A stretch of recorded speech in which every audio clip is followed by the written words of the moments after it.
So, let me ask you this. Have you ever felt that gnawing anxiety in your chest when you see someone's perfect vacation photos? Or when you hear about a party you weren't invited to? You probably have. That feeling, my friend, is FOMO, the fear of missing out.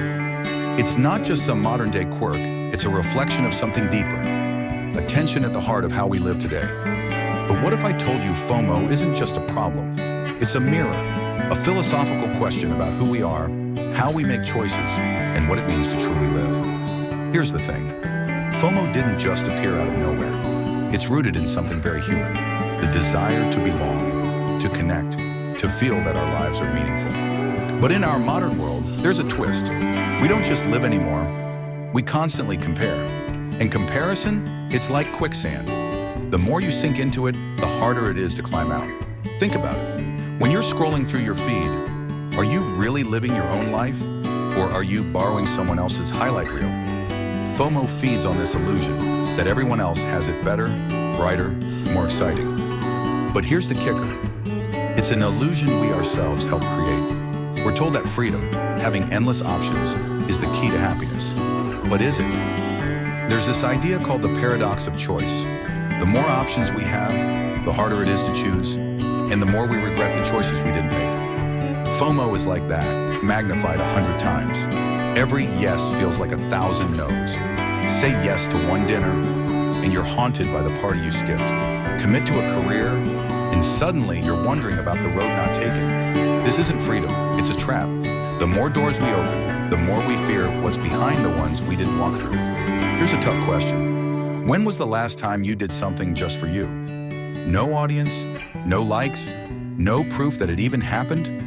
We live in a world where we don't just experience life, we perform it. Social media makes us actors on a stage, constantly checking, did they see? Did they like? Did I matter? This is what I call living through the gaze of society.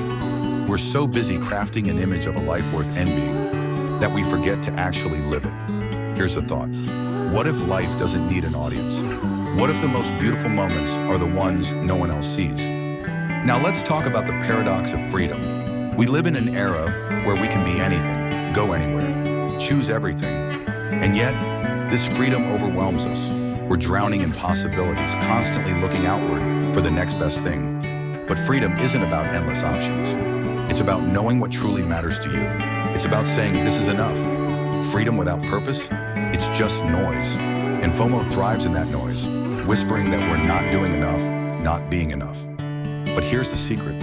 FOMO isn't just a fear, it's a teacher. It shows us what we value, what we long for, what we're missing inside. Instead of running from it, we can listen to it.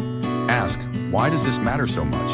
Is it about connection, growth, or am I just chasing an illusion?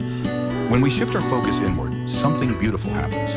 We stop trying to keep up, and we start showing up for ourselves, for the moments that truly count. Because life isn't measured by how much we do, but by how deeply we live. And sometimes the most profound experiences come from simply being present. So the next time FOMO creeps in, pause, breathe, and remember, you're not missing out. You're exactly where you're meant to be. If this resonated with you, subscribe to The Mind's Odyssey and don't miss out on our next video. See you next time.